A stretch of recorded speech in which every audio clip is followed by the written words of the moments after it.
जानती कि सैया मिलिए करिया।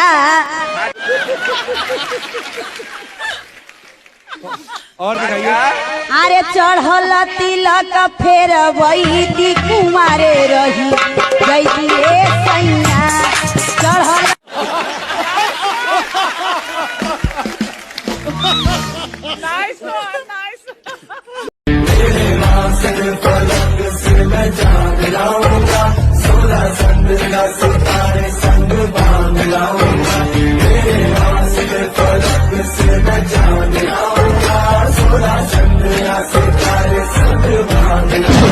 दादी 10 रुपया देना तो तुरंत बात ना करो।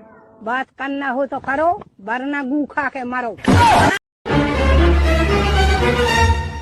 आज तुम्हें फांसी दी जाएगी। तुम्हारी आखिरी ख्वाहिश क्या है? मेरी सिर्फ एक ही ख्वाहिश है सर, जब मौत मेरे सामने आए तब मैं डरा हुआ ना लगूं।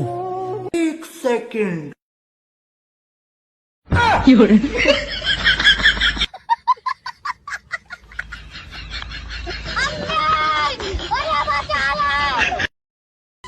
तुम अपने आप को समझत का हो?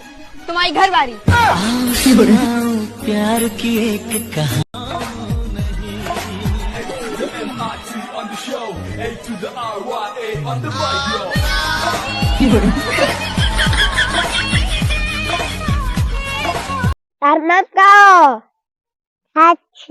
कौन क्लास में पढ़ लूं?